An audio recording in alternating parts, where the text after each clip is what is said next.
más adelante, detrás, donde quieran, que para el acto protocolario de la inauguración hemos puesto estos papeles de reservado, pero que ahora está abierto para cualquiera de ustedes pueda tomar asiento aquí delante. Insisto, mientras van ocupando las localidades, sí que me gustaría recordar el hashtag para que en las redes sociales todo lo que ustedes quieran poner, subir, escribir, pueda ser también partícipe de estas jornadas de Futuro Español.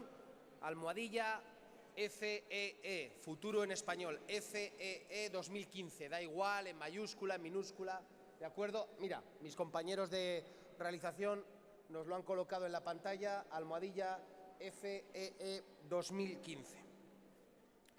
Bueno, les decía al inicio de estas jornadas que, entre otras cosas, el español es enriquecedor, ilusionante, prometedor. Yo creo que son adjetivos que le vienen muy bien. Y a partir de este momento vamos a dedicar nuestro tiempo a considerar el español como vehículo de creación. Para conducir este nuevo debate, el piloto de esta prometedora conversación, contamos con don Ricardo Corredor Cure, que es director ejecutivo de la Fundación Gabriel García Márquez para el Nuevo Periodismo Iberoamericano, entidad social y colaboradora también de Futuro en Español. Va a compartir mesa con, entre otros, el cantante y compositor don Santiago Auserón, con el escritor y periodista peruano y venezolano don Domenico Chiappe y con el antropólogo colombiano don Carlos Granés. Hemos dicho piloto, pues señoras y señores, el avión está a punto de despegar, así que le dejamos a los mandos. Estoy convencido de que el vuelo va a ser muy agradable. Por favor, adelante. Muy bien, buenos días. Muchas gracias por la invitación. Yo estoy realmente feliz de estar acá. Me la he pasado muy bien. Vengo de estar en una dieta estricta que felizmente he tenido que abandonar en los días que llevo acá y no me arrepiento de nada. Mi doctora me castigará cuando regrese a Cartagena, pero que así sea. Pues, yo como director ejecutivo de la Fundación participo en muchas sesiones y conversaciones como esta, pero debo decir que es la primera vez que me toca una mesa en donde estoy con 3 doctores. Y eso, no miento, que me tiene un poco inquieto. Pero obviamente, aparte de sus títulos académicos, nuestros tres invitados me parece un buen referente para hablar de lo que nuestros amigos de El Futuro en Español nos han invitado, que es creación e idioma en español. Quizás de los tres, probablemente Santiago sea el que menos presentación necesite ante ustedes, pero permítanme insistir en que recientemente, este mes, acaba de presentar su tesis de doctor, entonces es ya un doctor en un proceso que dijiste había demorado, ¿cuánto? 38 años, ¿no? Sí. Porque empezó a estudiar, de hecho, filosofía incluso mucho antes de ser la estrella del rock que es, incluso tomando cursos en Francia con el famosísimo Gilles Deleuze. Así que gracias por aceptar la invitación. Pero además de músico, compositor, ha escrito varios libros, por supuesto, ha traducido también varios libros, entre esos El ritmo perdido, que es un libro que me estoy leyendo y que me ha gustado muchísimo. Nuestro segundo invitado es es Domenico Chiappe, que nació en Perú, pero realmente es venezolano de corazón y lleva viviendo comenzó y creció su carrera periodística y de escritor en Venezuela, un pionero en el uso del lenguaje multimedial. Escribió una novela que se llamó Tierra de Extracción, que era justamente hecha en formato digital y sobre lo que espero podamos conversar un poco sobre eso, pero también ha escrito otros libros como Tan real como la ficción y Cédula de identidad, que es una colección de sus crónicas que me acaba de contar va a ser publicado en España próximamente. Y por último a Carlos Granés, colombiano, compatriota, escritor y ensayista colombiano, doctor de la Universidad de Berkeley y ganador del premio Isabel de Polanco de ensayo, con un texto que se llamó El puño invisible, que luego se publicó en la editorial Taurus, un fascinante recorrido por las vanguardias del siglo XX, empezando por el dadaísmo y cómo el dadaísmo influenció muchas de las grandes revoluciones culturales del siglo XX, y también espero que podamos hablar un poco más sobre eso en algún instante. Los tres son creadores, ¿no? En diferentes facetas. Santiago, por supuesto, en la música, Domenico en la crónica, en el reportaje, en las novelas, Carlos en las ideas, en los ensayos, y por supuesto los tres trabajan en español. Entonces quizás mi primera pregunta tendría que ver con ¿en qué medida creen ustedes que el idioma marca o influye el proceso creativo? Es decir, crear en español es diferente a crear en francés, en inglés. Entiendo que los tres hablan otros idiomas, entonces quizás se han visto enfrentados a lo que significa escribir o componer o pensar en otros idiomas. ¿Afecta o no el idioma de alguna forma u otra los procesos creativos? No sé quién se quiere aventurar de primero. Carlos. Bueno, ya que todos me miran. Ya aprovecho para hacer una pequeña aclaración. Estudié en Berkeley, pero mi título es de la Complutense. Perdón. Me gradué aquí. Inicio agradeciéndoles a los organizadores por esta invitación, a ustedes por la paciencia. Ya llevamos unas 3 horas acá y siguen fieles a lo que se dice desde aquí arriba. Muchísimas gracias. Yo me muevo en el terreno del ensayo, un ensayo literario que presta mucha atención al uso del lenguaje, al buen uso del lenguaje, a la claridad, a tomar ideas complejas, conceptos un tanto oscuros, abstrusos, y traducirlos de la manera más cristalina posible para llegar al lector y que comprenda las ideas que estoy intentando transmitir. El español ofrece muchísimos recursos para esto. Es un lenguaje riquísimo,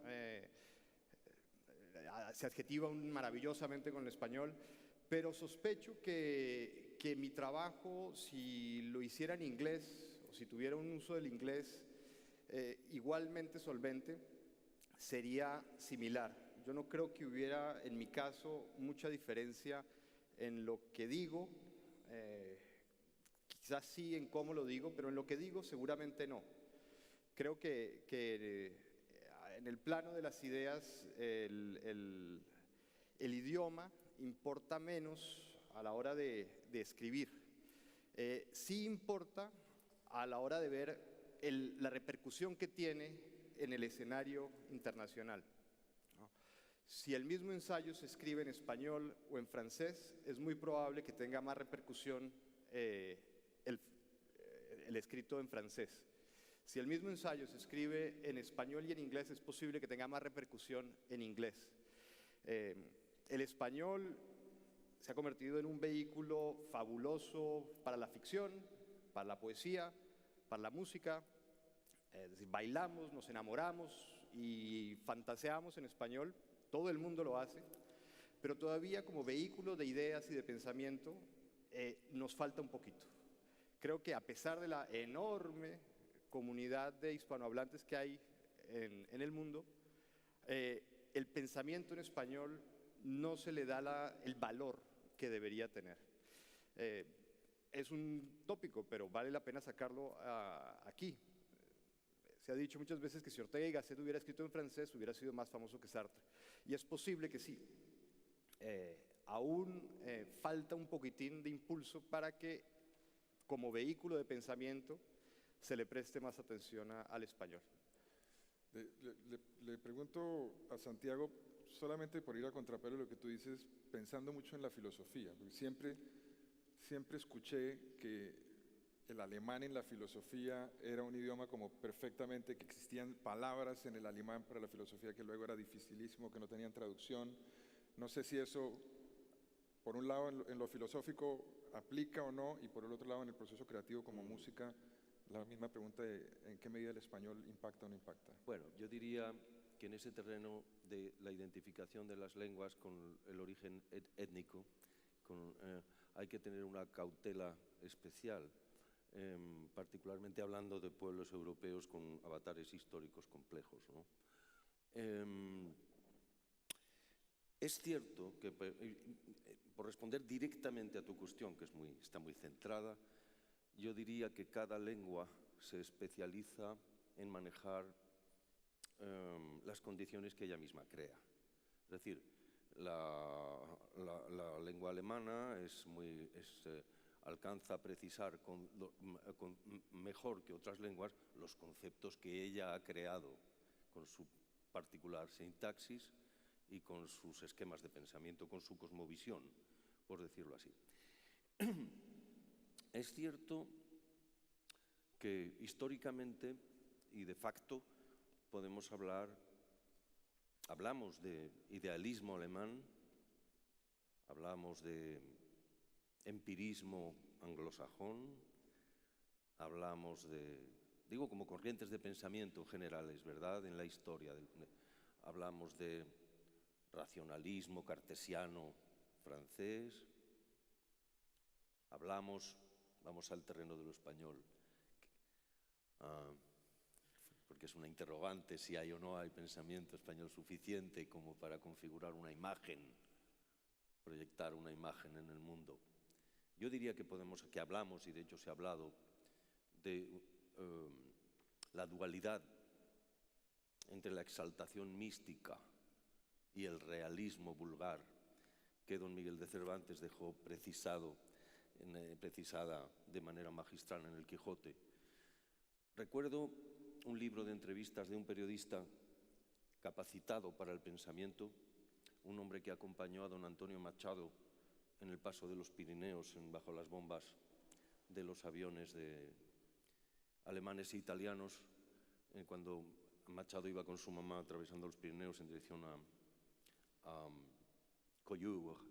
Y con ellos iba en la misma caminata el periodista Corpus Barga, que después en París entrevistó hay un excelente libro de entrevista de Corpus Barga publicado por Pretextos, y una entrevista muy interesante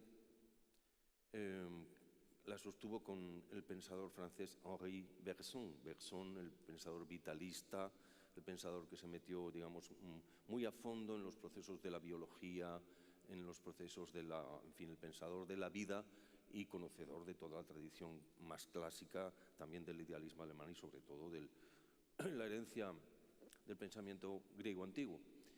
Pero era un pensador comprometido con las ciencias, digamos, un pensador moderno por naturaleza. Bueno, Corpus Barga le preguntó: ¿por qué cree usted que no hay pensamiento español comparable al alemán, al francés o al inglés, al británico? Y la respuesta de Bergson fue muy interesante. Dijo: ¿cómo que no hay un pensamiento español? Digamos que no hay una escuela filosófica internacionalmente reconocida, academizada como tal, pero sí hay un pensamiento español, y donde hay que buscarlo es justamente en el Quijote o en el Cántico Espiritual de San Juan de la Cruz. Ahí fue realmente certero Bergson, porque es donde están realmente las raíces del pensamiento que late en nuestra lengua y que tiene una trascendencia importante, independientemente de que uno se adhiera a los conceptos de Juan de Yepes o San Juan de la Cruz desde el punto de vista religioso o no. O sea, permite una lectura, por ejemplo, laica desde el punto de vista del erotismo, que no necesita el acto de fe para interpretar el contenido. En fin, para no abusar del turno de palabra, yo lo dejaría ahí, pero sí diría que, bueno, que digamos que el pensamiento español quizás se encuentra en estado latente y para todavía, y debe reconocer a los suyos, no solo a Ortega, que a la vez era periodista, pero se dedicó mucho al periodismo de actualidad también. Y bueno, y hay que, digamos, atender a los conceptos propios de nuestra lengua. Hay que acabar de crearlos, reconociendo las pistas en el pasado. Las que dio Bergson en particular a Corpus Barga en esa entrevista son muy interesantes. No sé, Domenico, y quizás de pronto enlazando, ahora que tú mencionas el tema, me pregunto si en América Latina de pronto el pensamiento no se encuentra, por ejemplo, más arraigado en la cultura popular, en la música, en las tradiciones, y aquí yo me aventuro, ustedes me podrán corregir, pero me pregunto hasta dónde el boom, así el maestro Jorge Edwards diga que no es una palabra que le gusta usar, pero bueno, es la manera como se conoció ese movimiento, si me pregunto si el boom latinoamericano, allí también no hay algo de un pensamiento latinoamericano en particular. Sí, claro, yo creo que todas las lenguas en el plano de la abstracción, ¿no? El pensamiento profundo, tienen una forma de comunicar ese pensamiento profundo particular, pero que al final crea la misma idea en cualquier hablante una vez que se traduce. Sin embargo, probablemente en el terreno de la abstracción, el idioma te da un ritmo, ¿no? Te da un tumbao, y ese tumbao te va llevando a otras cosas, porque una vez que empiezas a la escritura, una vez que empiezas a escribir, esa misma escritura, ese mismo acto de escribir, que también es físico, te va llevando a un camino, ¿no? Vas haciendo un camino que ya no es el de la abstracción, es el de cuando escribes ya sea ficción o, mejor, sí, ficción o crónica, ¿no? Quieres generar imágenes, y una palabra genera una imagen y no otra. Y aunque hay sinónimos, hay palabras que son exactas para generar esa éxfrasis que estás buscando, ¿no? Ese que cuando lees el lector se transporta, hace una inmersión y se encuentra en ese universo que planteas, ¿no? Eso es lo que yo creo que los idiomas, cada uno en su particularidad, te aportan como escritor. En el caso mío en particular, yo escribo con mi lengua materna, ¿no? Que es el español, pero ¿cuál español es mi lengua materna? Porque en mi intimidad se hablaba peruano, en mi mundo social se hablaba venezolano, y ahora que casi toda la escritura literaria, digamos, no periodística, sino literaria, la he hecho en España, he ido absorbiendo una cantidad de palabras, ¿no? Yo creo que uno de los mayores actos de liberación que he tenido es cuando decidí escribir como quisiera, no guiándome por ninguna de estos compartimentos, sino mezclándolos y mezclando todas esas palabras para aprovecharla y buscar precisamente esa proyección de la creación de imagen que quiero, y además de encontrar una poética, una exactitud en el que el ahorro de las palabras sea mayor, ¿no? Entonces yo creo que enlazando esta idea de la creación y de la ficción con el área del pensamiento, sí, desde luego que hay mucho pensamiento latinoamericano, no escondido, pero sí entremezclado con la ficción, ¿no? Pensemos en Borges y todo ese halo visionario que tiene con respecto a cuando estudiamos las nuevas tecnologías, lo digital, la sociedad digital, la cultura digital, la escritura digital, pues encontramos que hay 15 cuentos de Borges que son visionarios, o los queremos ver como visionarios. Ahí hay una filosofía que está allí, ¿no? Octavio Paz, ¿no? En la poesía hay muchísima filosofía, y en la crónica hay muchísimo pensamiento, muchísima explicación que se mete en un marco de narración, en un marco de novelístico, o ya sea que respetas las reglas del periodismo y te amarras al pacto de veracidad. Hay muchísimo pensamiento que está allí, ¿no? Y yo creo que ese pensamiento y esos temas que abordas están íntimamente relacionados con el idioma en que lo haces. Que sea el momento de decir que tanto Domenico como Carlos viven en España hace muchos años. Carlos es el asistente de dirección de la Cátedra Vargas Llosa, que es parte de la Biblioteca Virtual Cervantes. Ya lleva, creo que son 16 años, me dijiste ayer, Sí. ¿no? Acá, y Domenico creo que lleva más de 12, entonces, además de todo, tienen esta particularidad. Siguiendo con el tema de esto de los procesos creativos, quería tocar un tema que me parece muy interesante, es las influencias, ¿no? Y quería arrancar con Carlos, porque justamente tu libro, el del puño invisible, es justamente sobre cómo este movimiento en particular, el dadaísmo, es una fuerza que empieza a influir fuertemente, y tu teoría es que incluso más fuertemente que incluso las propias revoluciones políticas. Y la pregunta es, o sea, ¿cómo se dan esas influencias? ¿Cómo algo que comienza, ¿no? que tú describes muy bien en una calle y en un cabaret de Zúrich, empieza a irradiar y ir a los Estados Unidos, y ir a otros países? ¿Por qué no nos cuentas un poco sobre eso? Bueno, mira, suena un tris pretencioso, pero lo que yo intenté hacer era una especie de historia de las ideas y de los valores. Las ideas y los valores son contagiosos. Pueden empezar en lugares muy marginales, muy pequeños, pueden iniciarlas o despertar en 4 personas, en grupos reducidos, pero si tienen fuerza y tienen impacto, inevitablemente van a empezar a correr y van a empezar a ser adoptadas y replicadas por otras personas. Cuando yo empecé a escribir este libro no sabía lo que estaba haciendo. Yo escribía sobre las vanguardias precisamente porque no tienen ni idea de las vanguardias, que es lo que me pasa siempre. Yo escribo sobre lo que no sé. Si no sé o si no domino algún tema, me parece que ese es el mejor pretexto para meterme en él. Y tenía muchísima curiosidad sobre lo que había ocurrido a nivel artístico en las primeras décadas del siglo XX.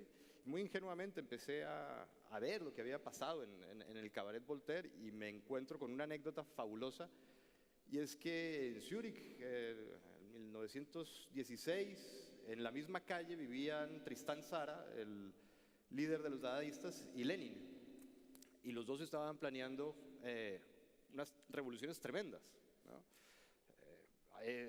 Lenin estaba en la antesala de su viaje a Rusia para catapultar la revolución bolchevique, y Tristán Tzara estaba buscando la manera de revolucionar las conciencias, de cambiar la vida y de alterar por completo los valores de la sociedad. La historia con mayúsculas ha puesto sus focos en Lenin, o le puso sus focos a Lenin, y hemos sabido pues, con lujo de detalles qué fue lo que pasó de ahí en adelante. Pero mi pregunta es, ¿y qué pasó con la otra revolución? ¿Qué pasó con la otra revolución que se gestó en la misma calle en los mismos años y que incluso, según testimonios, llegaron a conocerse los dos personajes, llegaron a estar sentados en una misma mesa del Cabaret Voltaire, no sé haciendo qué, no sé si bebiendo cañas o qué, pero se conocieron.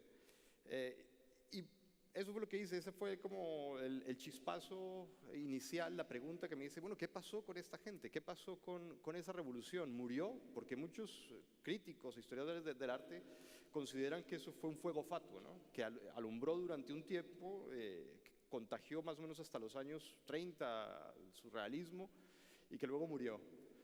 Y mi esfuerzo fue ver qué había pasado con nuevos grupúsculos artísticos que habían permanecido en la sombra, ver cuáles habían sido sus fuentes conceptuales, qué actitudes vitales estaban replicando, qué expectativas hacia la vida estaban defendiendo. Y me di cuenta que había una historia de contagio que ligaba el Cabaret Voltaire con mayo del 68, pero de una forma casi lineal. Una pequeña revolución que habían empezado no más de 20 artistas en un cabaret, finalmente contagió una masa social tremenda que en el 68 sale a la calle a demandar lo mismo que estaban demandando los dadaístas en el 16. Es decir, una vida más interesante, una vida apasionada, un cambio de valores, un cambio en las jerarquías, etcétera, etcétera. Entonces, bueno, yo no lo buscaba, eso fue lo que la misma investigación me fue mostrando, y claro, ese proceso es una maravilla porque cada vez que sales de la biblioteca sales con una casi que revelación, ¿no? Encontrar el paso que te permite seguir andando, el eslabón de la cadena que te permite ir y buscar otro libro, buscar otra fuente, seguir otra intuición. Y así fue muy, muy entretenido, la verdad. En tu caso, Santiago, de hecho tu libro, El ritmo perdido, es justamente sobre la influencia que tuvo la música negra en la canción española. Me gustaría que hablaras un poco sobre eso y sobre cómo eso influyó en ti en particular, en tu propia música y en tu proceso creativo. Bien, enlazaría, por dar continuidad un poco a los propósitos que se están combinando en esta charla tan interesante, diciendo que efectivamente, aunque hemos empezado hablando de filosofía, hay que hacer una distinción inmediata entre la filosofía, que es como especialidad, que es una de las que en realidad es un arte, una techné, tiene su técnica especializada comparable a la de otras artes, en particular literarias, como pueden ser la narrativa o las artes del verso, la poesía, sea escrita u oral o cantada. Es decir, pensamiento, creación de pensamiento, hay en todas las artes,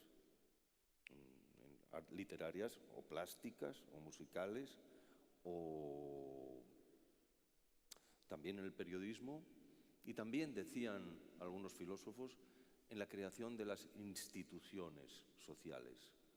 Las instituciones no son, aunque amenacen con grandes rótulos inscritos en piedra, sino creaciones artísticas de la humanidad, por tanto variables, cuando la gente se pone de acuerdo para hacerlo.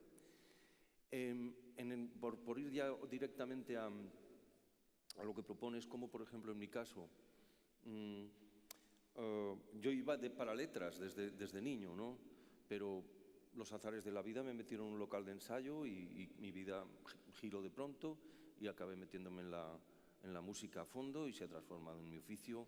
Agradezco a la fortuna y al destino ese giro tremendo que me ha permitido en realidad tener algo en qué pensar. Yo como adolescente era un estudiante de filosofía vocacional, pero ¿en qué me iba yo a meter a pensar, no? Si de pronto no... Es decir, bueno, como todos los de mi generación, estaba tratando de ver cómo se podría cambiar o mejorar mi país, la sociedad española, ¿no? Pero la canción, el oficio de la canción me proporcionó un taller, un material de primera mano para reflexionar.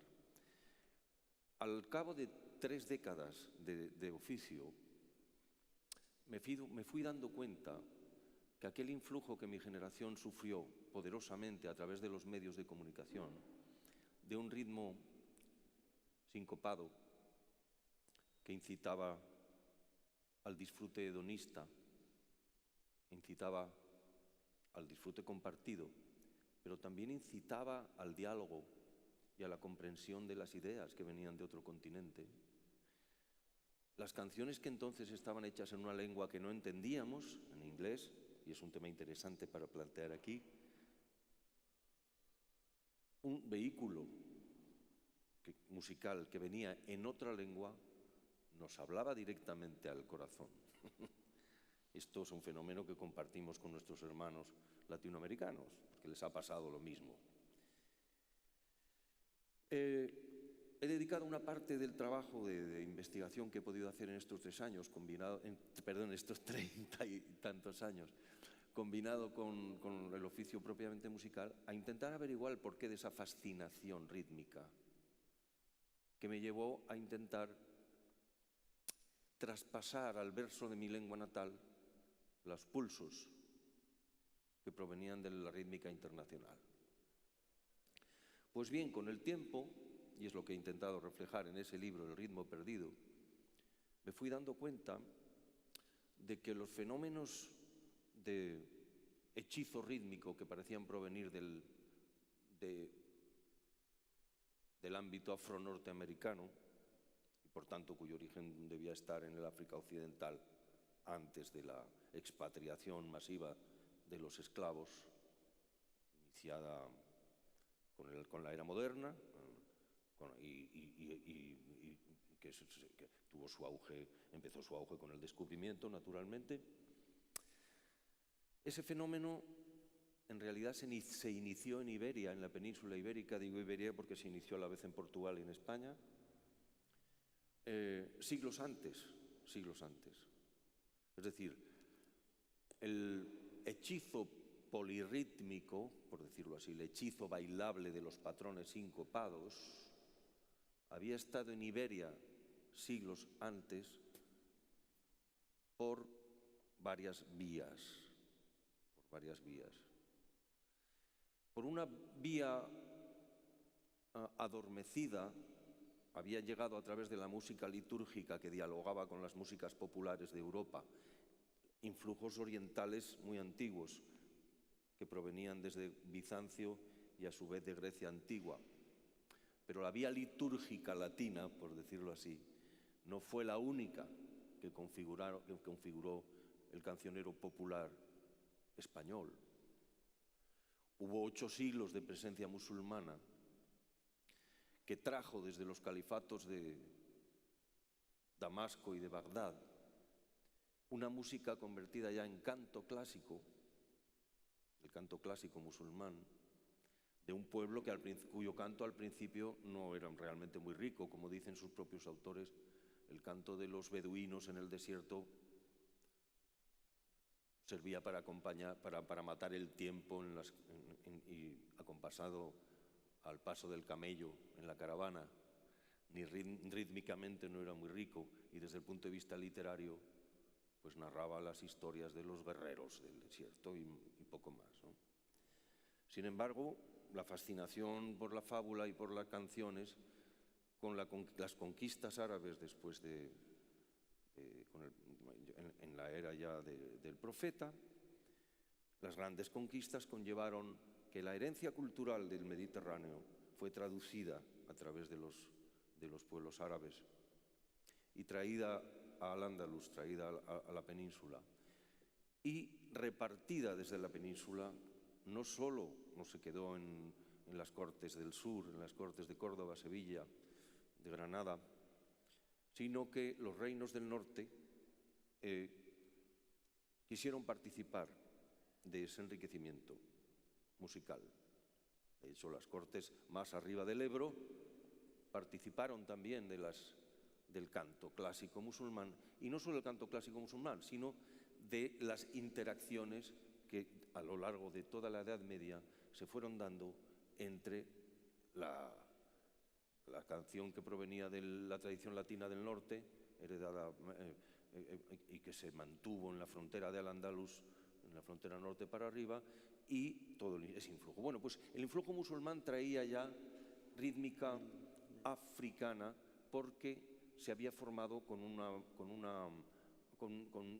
participación de los esclavos importados por los califas de Damasco y de Bagdad, que cumplieron un papel determinante en la creación del canto clásico musulmán. De modo que lo que llegó al califato de Córdoba como canto clásico, la música del héroe, recuerdo, Paco Lucía le puso nombre a uno de sus discos con este héroe musical que fue Ziryab, que fue el gran músico de la corte del califato en Córdoba, ¿no?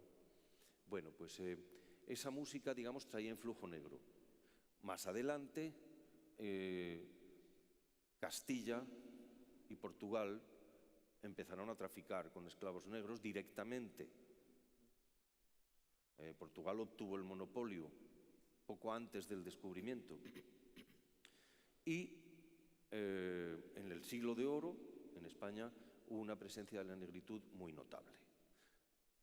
Mi tesis, digamos, humilde tesis en ese libro, es que, a pesar de que desde el punto de vista demográfico no fuese una invasión la presencia negra en España, llegó a suponer en Andalucía occidental un 10% de la población, según están revelando los estudios sociológicos más recientes, y por otra parte tuvo un influjo mucho mayor en la cultura española del que revelan los estudios sociológicos, y que requiere una aproximación específicamente literaria y musicológica, porque muchos de los datos están en la literatura clásica española, están en las novelas de Cervantes, están en los entremeses del teatro ligero, del siglo de oro en adelante hasta el siglo XVIII, están en la literatura.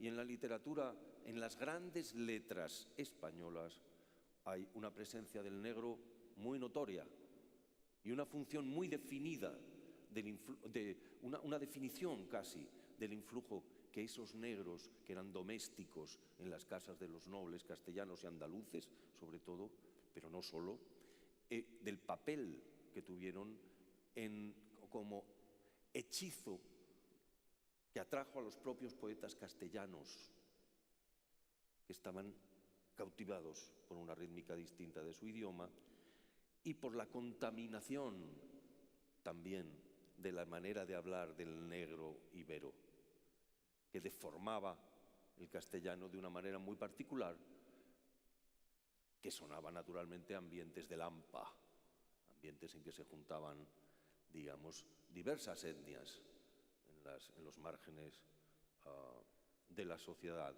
en las clases más pobres de la sociedad.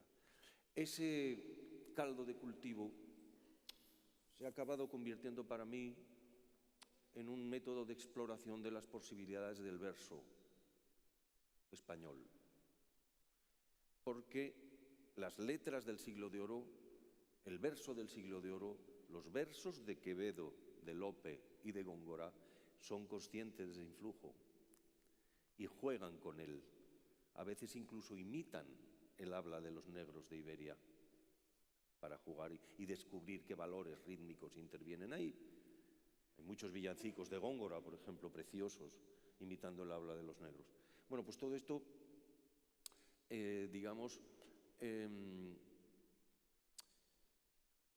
desde el punto, hay un procesos de creación de pensamiento en germen, es decir, que son comparables, aunque no son lo mismo, a los procesos que sufre nuestra lengua en América, en el continente americano.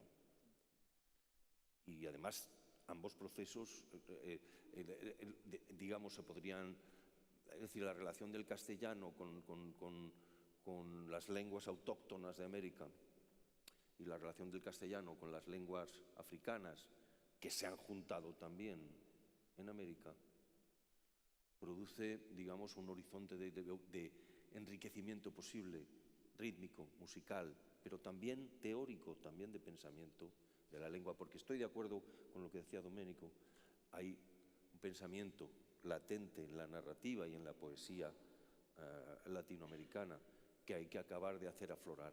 Hay que hacer que florezcan los conceptos que están en germen en la cultura que ahora compartimos los pueblos que hablamos español.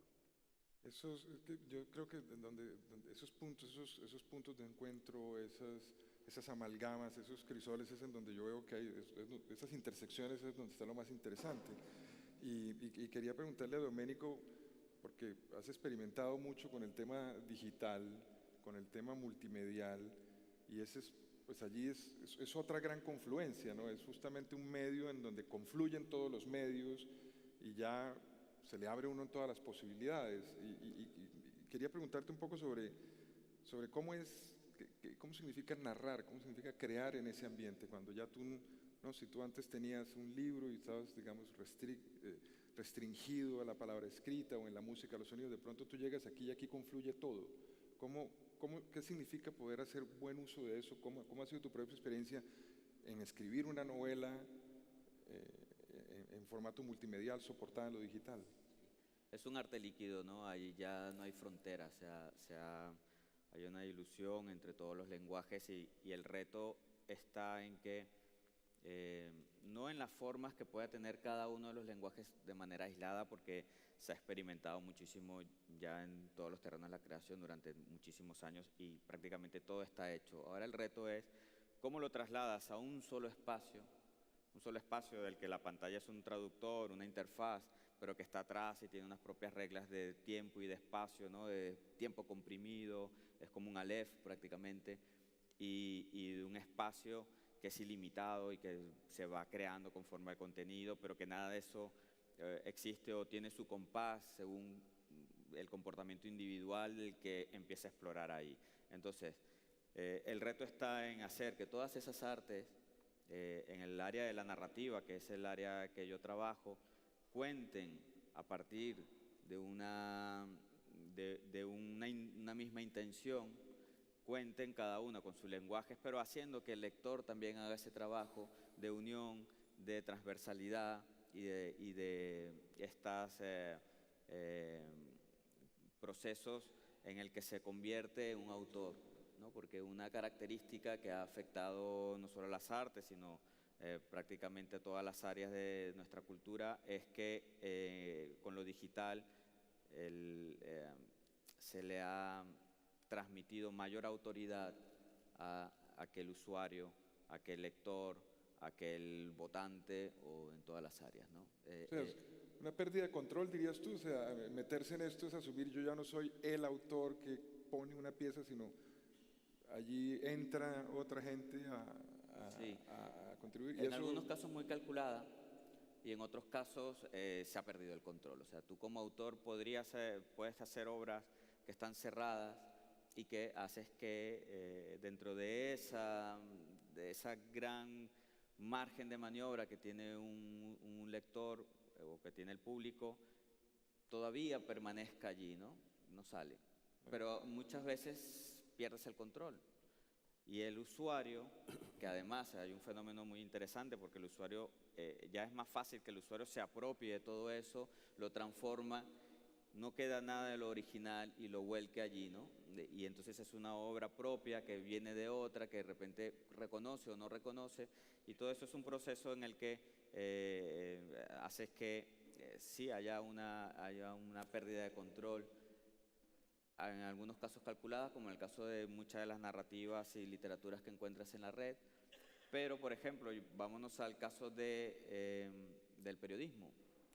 Pues cuando tú te acostumbras a leer las noticias en Twitter, el que publica allí, ¿no? Los medios, los grandes cabeceras que existían y que tenían un monopolio de la información, cuando publican allí lo han perdido el monopolio de la información. Ya el usuario empieza a leer y está en un mismo nivel el trabajo de un gran equipo o de un gran periódico con el de la opinión de alguien que se ha sentado 5 minutos. Entonces hay allí una cuestión en la que realmente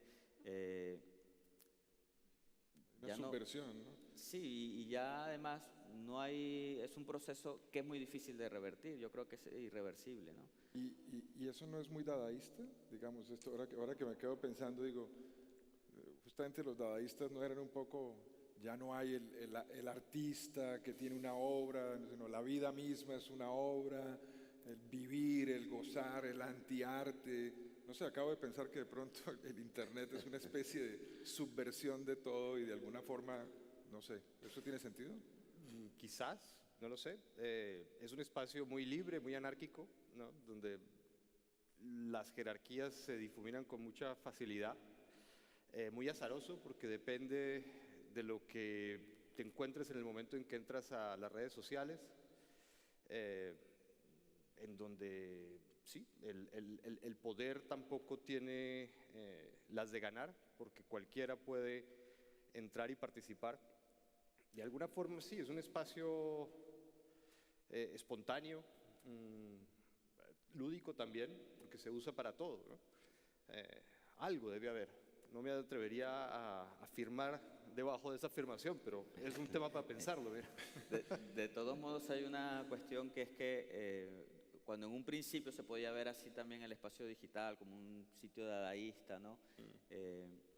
Esa utopía explotó ya hace mucho tiempo, ¿no? Hay una cuestión de visibilidad y de eso que en el caso de algunos sistemas como Twitter que acabo de citar y eso, permite que haya una democratización, ¿no? Y permite todavía que sobreviva de alguna forma algo de esa utopía, ¿no? Pero en realidad, bueno, lo que ha pasado muchas veces con la red, o que pasa en la red, por lo menos en la superficial en la que nosotros nos movemos, es que los monopolios se consolidan todavía más que en el mundo real, ¿no?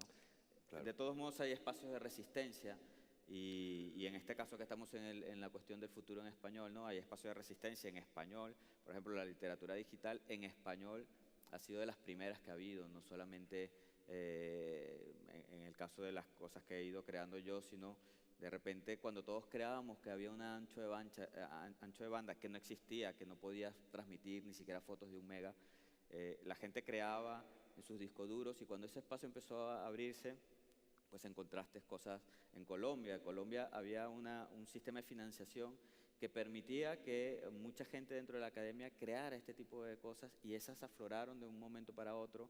En Argentina, en Chile, en España encuentras también cosas muy interesantes de gente que había estado trabajando de una manera silenciosa, sin llegar allí, y poniéndola y cuando la logra poner en el espacio, se crean esos espacios de resistencia que permiten que se conviva el monopolio que prácticamente hace que su visibilidad en Internet de todos los usuarios sea increíble y se potencie todo, y ahí todas las demandas a Google, de todas estas cosas, sospechas sobre Facebook y todo eso, con unos espacios de resistencia privados, particulares, que tienen un público desde luego menor, pero que están allí, ¿no?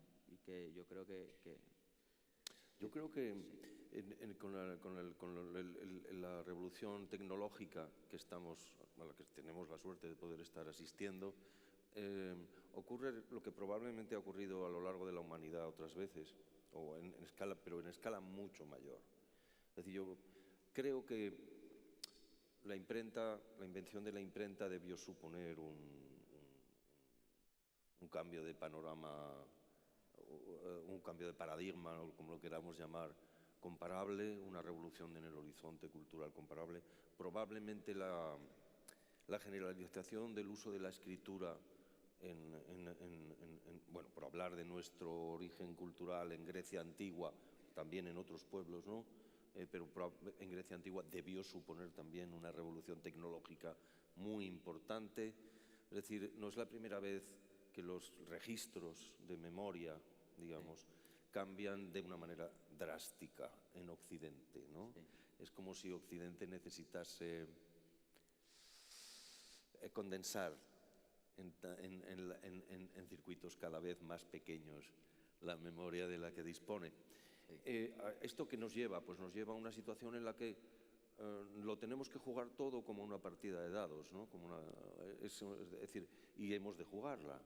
Es decir, el aspecto idílico, anarquista, dadaísta, habéis dicho vosotros, con acierto, de los comienzos de Internet, que parecía que podía permitir libertades que no se podía permitir en otros terrenos de comunicación, pronto se ha visto amenazado por ciertas verdades y ciertos conflictos propios del medio. Es decir, ofrece, y no va a ser fácil acertar con los conceptos finos que definan correctamente esta situación compleja por esencia.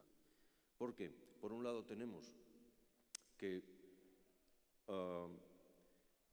estamos ante un riesgo de sometimiento que se expresa en el hecho, por ejemplo, de que los récords de rendimiento de la historia del capitalismo son los de Apple, como se declaraba ayer mismo en los medios de comunicación.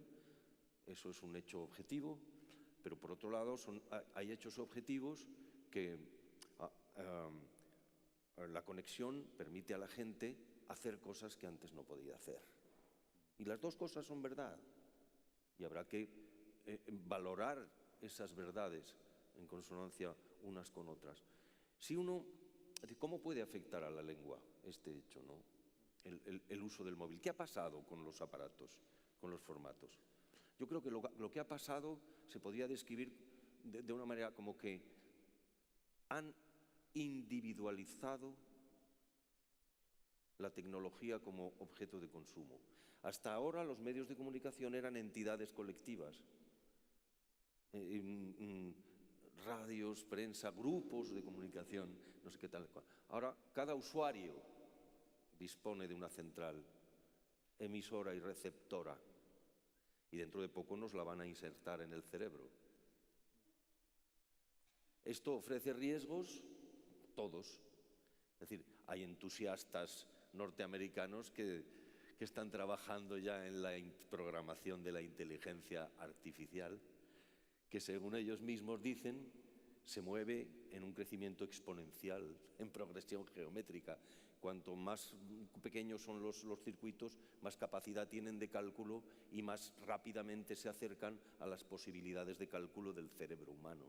Hay entusiastas que dicen que no estamos lejos de esta posibilidad. En fin, Yo asisto a lo que venga con una sonrisa escéptica, naturalmente, ¿no? que es creo yo, la única actitud sana. Pero al mismo tiempo debemos ser prudentes porque estas cosas pueden ocurrir. Entonces, ¿eso quiere decir simplemente que debamos adoptar una actitud reactiva? Decir, no, toda la evolución tecnológica es una amenaza para el hombre que debería volver a una situación idílica de relación con la naturaleza. Aunque esa idea nos gustase, es inútil porque va a ser inviable. Es decir, y también sería, yo creo, filosóficamente inepta, Sí. porque no haría caso de la verdad. Hay un poco lo que tú tienes toda la razón y un poco para retomar lo que decías al principio, ¿no? Hay un filósofo francés vivo que se llama Roger Chartier que habla de que esta es la tercera revolución de la lectura, ¿no? ¿Cuál fue la primera? La primera fue de la oralidad a la escritura, a fijarlo en un formato, ¿no? Y convertir lo sonoro en signo visible. Exacto. En visual. La segunda tiene que ver con la lectura como entretenimiento, que está muy vinculada a la aparición de la imprenta, pero también a la alfabetización Claro, y en al las empoderamiento escuelas. de la mujer, Exacto. que empezó a leer socialmente. Y la tercera viene a ser la revolución digital, que lo ve como eso, porque ¿qué pasa con lo digital? Lo que tú dices del móvil, que la lectura colectiva que existía hace años, que era oral, ahora es silenciosa. Hay una lectura colectiva Privada, silenciosa. silenciosa. Todos están muchas veces leyendo al mismo Bueno, ritmo, pero sin que tú te enteres. Perdona, que el otro Domenico, está ya sé, leyendo, ¿no? entrecortamos un poco el debate. Ya Esa sé, es la José, ventaja de estar con doctores, que el moderador ya puede dejar que ellos hablen. pero el moderador Yo no también tengo que puede hacer dar más su nada. opinión, ¿no? Yo puedo- Digamos que la lectura ya se hace silenciosa con el libro. Con el Sí, libro. pero no era colectiva en ese momento. Durante mucho tiempo, por ejemplo en Grecia, funcionó la escritura como registro, pero la lectura por esencia seguía siendo oral. Es decir, alguien leía, como en los conventos, alguien con los capítulos, ¿no?, de convento, alguien leía para que muchos escucharan. Es decir, la literatura no tenía sentido si no era en voz alta, si no era por transmisión oral. Incluso no era muy fiable el hecho del escrito si la palabra no alcanzaba su ámbito de sonoridad. Pero bueno, por ir, digamos, como tenéis experiencia muy interesante que contar en este terreno, tampoco quiero extenderme mucho, sino haceros alguna pregunta yo también. Es decir,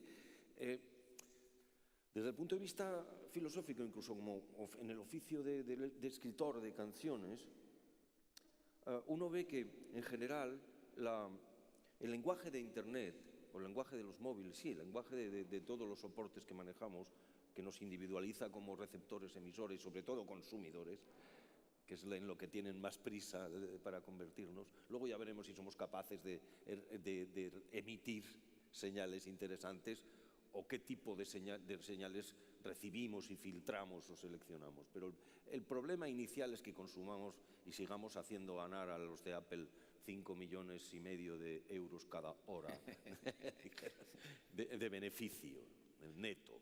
Entonces, el asunto es decir, a mí lo que me interesa es un problema, digamos, del aspecto sensorial de los soportes. Que esto para los literatos, para todos los escritores, todos somos literatos, sea en el terreno del periodismo, de la canción, de la investigación científica o de la ficción. Es decir, para el literato es un problema muy importante. Es decir, se podría decir que la velocidad de Internet, la velocidad de la luz, la velocidad de una pantalla luminosa, debilita las ideas, banaliza los contenidos, o a la vez también se podría decir que genera ideas nuevas que van más rápido y que el lenguaje tradicional tendrá que hacer un esfuerzo por comprender. ¿No es posible que estén pasando las dos cosas a la vez?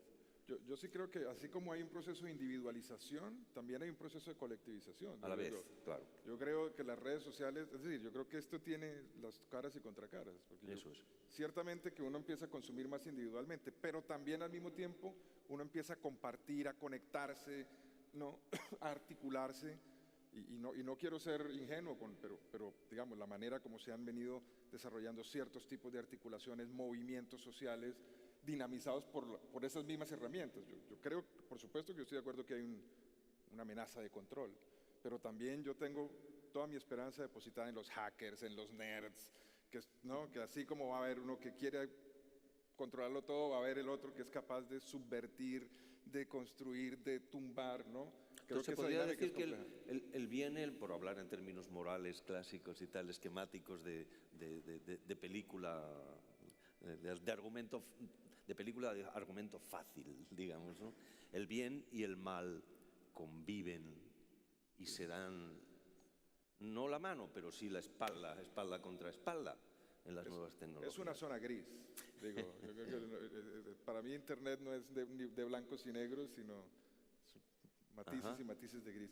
Yo quería preguntarle a los organizadores cuánto tiempo más tenemos para terminar. Porque ya se dieron cuenta que podemos hablar por unas 3 horas más, pero Sí. existen estos placeres mundanos como almorzar. Por ejemplo. Entonces, no sé, 2 minutos más. Ok. Pues, ¿les parece que permitamos claro. que Se han hay lanzado alguno que cuestiones se quiera suficientes como aventurar, para... comentar o preguntar? Estamos aquí 4 días. Aquí hay uno. El micrófono. ¿Puedes decir tu nombre, por favor?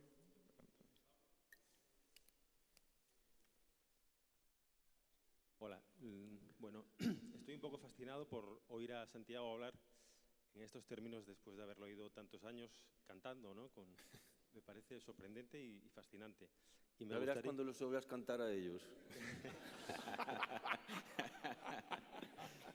A ver si quedan entradas para esta tarde todavía. Y me gustaría compartir una reflexión y conocer cuál sería la opinión de los presentes. Me parece que fue José Antonio Marina que dijo una frase tal que así, dijo: aunque sentemos a un burro delante de Internet, seguirá siendo un burro. Y entonces la reflexión que yo me hago o la pregunta es, ¿no estaremos centrándonos demasiado en el medio, Ajá. que es Internet? Si me lo permitís, y no en el perdón. fin, y no en el fin. Esa es la reflexión. Estamos centrándonos demasiado en el medio y no en el fin, que sería el conocimiento. Una fórmula muy rápida para dejar sitio a mis compañeros. Yo diría, después de darle muchas vueltas al tema de los soportes, yo me doy cuenta de que el soporte que vamos a seguir necesitando es el lenguaje, los lenguajes, la lengua, nuestro futuro compartido en español, y también las canciones, los ritmos y las armonías que nos sitúan en los espacios eufónicos, por decir así. Esos son para mí los soportes que nos hacen humanos, y lo que venga con la inteligencia artificial lo tendremos que comparar con esos términos. Y por último, desde el punto de vista del conocimiento, a mí no me inquieta lo que pueda condicionar el soporte, la diferencia entre la oralidad y la escritura, la diferencia entre la escritura en códice controlada por los clérigos y la prensa escrita que empieza a difundir folletines, tal, o la diferencia entre el control de la información de la actualidad antes de Internet y la velocidad de las noticias con Internet. Esto no me inquieta, porque estoy convencido que el verdadero influjo de conocimiento ocurre exclusivamente de persona a persona. Es decir, y ni siquiera ocurre de persona a multitud. Es decir, cuando un dictador o un tirano emite un mensaje que consigue volver unánime la reacción de todo un pueblo, es porque en ese pueblo están pasando cosas de las que el mensaje único se aprovecha o sabe tocar la tecla exacta. Pero antes de que eso ocurra, el mensaje dictatorial, han ocurrido muchísimas cosas que se han transmitido de persona a persona. Y sobre todo en el conocimiento, para que yo vaya a buscar un libro o para que vaya a investigar en Internet, que en el fondo viene a ser lo mismo, cuando hay motivación, alguien me ha tenido que pasar el veneno, por decirlo así. Y es un maestro, un amigo o amiga, o la persona amada, la o las, cada uno lo... Y yo creo que no O un viene... artista. Claro, incluyo en los amigos, iba a decir, a los amigos del pasado, es decir, los libros, el arte, los pensadores, etc. Veo a Carlos ha estado allí, pero yo... No, yo diría que estoy de acuerdo con la afirmación de Marina. Lo que da una visión interesante de la vida no son los soportes, casi que ni siquiera es la lengua, son los individuos, porque lo que hace un creador de talento es tomar algo que está a disposición de todos, sea internet, sea la escritura, sea el español, sea el inglés, y hacer algo que se sale de la norma y revela algo que el resto de las personas no podemos ver. Eso es irreemplazable, eso no depende de las pantallas ni del papel impreso. Es casi que en algunos casos parece un milagro, ¿no? Gente capaz de hacer con las palabras algo que para el resto de la humanidad es imposible. Otras veces es trabajo, esfuerzo, pero está ahí la clave. Es la visión personal del mundo que ciertos individuos son capaces de dar y que finalmente son los que dan chispazos de luz y nos hacen entender cosas que no entendíamos. Bueno, me dicen que se nos acaba el tiempo, así que les pido que por favor le demos un gran aplauso a nuestros invitados.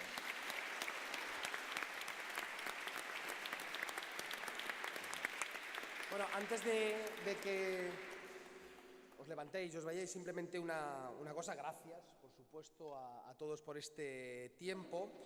No han terminado las actividades del día de hoy, yo creo que la cosa va bastante bien, pero esta tarde, a partir de las 6:30, se encienden los fogones, digámoslo así, de manera metafórica, para que aquí mismo en el CCR van a asistir a un encuentro gastronómico con cocina peruana en vivo.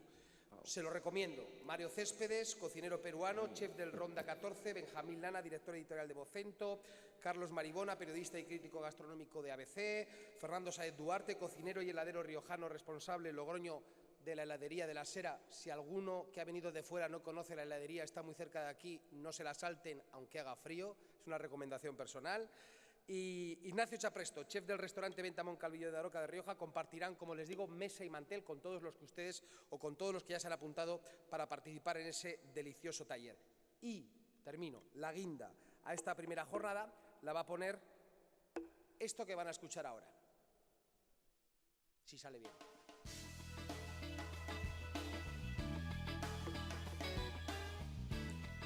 Unos cuantos privilegiados podrán disfrutar esta tarde-noche a partir de las 8:30 de la magia, de la creatividad y de la música de Juan Perro Trío.